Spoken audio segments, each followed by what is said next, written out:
بسم الله الرحمن الرحيم. اهلا بكم في درس جديد. درس النهارده ان شاء الله خاص بسيرفر الميكروتك.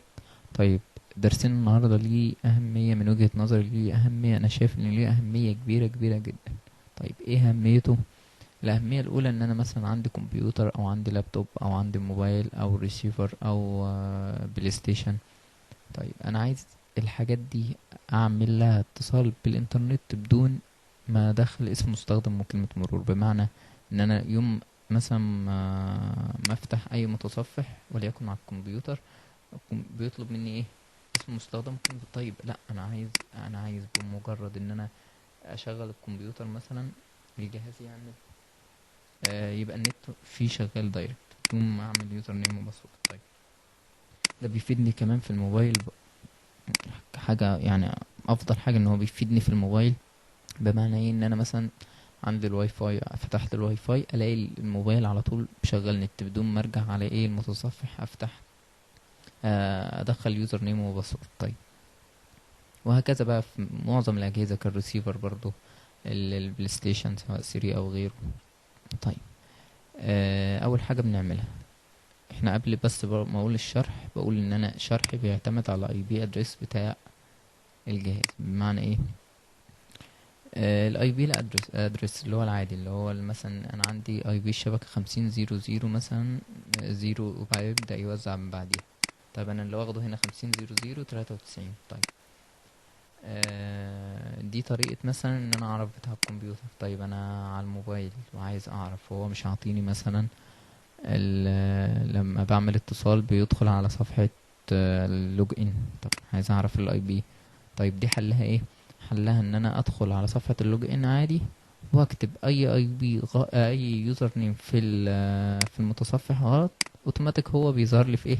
في اللوج اللي هو. طب نجربه. طيب، كتبت انا اي حاجة، دوست له انتر، مثلا ادمن مش عارف 5 مش عارف كام كام، تاني على طول ان الباسورد او اليوزر نيم غلط.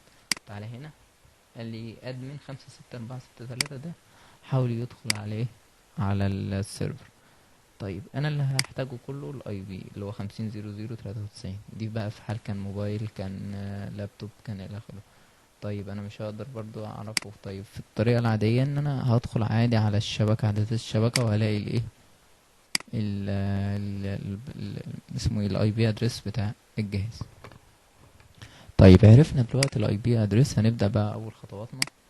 بندخل على الاي بي هوت سبوت. لحظة واحدة، ندخل على اي بي هوت سبوت، وبعد كده ايه؟ هجيب الهوستس. طيب، احنا قلنا ان الاي بي بتاعنا ايه؟ اللي هو اخره 93، اللي هو ده. دوس كليكين عليه، بعد كده اجيب ميك بيندنج، بجيب التايب، بقول له باي بيست، اقول له ابلاي اوكي. بعد كده بخش على اي بي بيندنج، بدور برضو على اللي هو اخره 93، بدوس عليه كليكين برضو، بخلي له اسم بحيث ايه؟ اعرف ان الماك ده او الاي بي ده بتاع الجهاز فلان. مثلا خلينا باسم طه. بعد كده اوكي في اوكي. هطلع من ده كله، اخش على اي بي. طيب، الخطوه اللي جايه دي بتاعت ايه؟ ان انا بثبت الاي بي ده على الماك ادرس. تمام، دي حاجه بعمل له حاجه اسمها ماك ستاتيك. دي حاجه. تالت حاجه ودي الاهم، ان انا بديله السرعه اللي انا عايزها. بمعنى ايه؟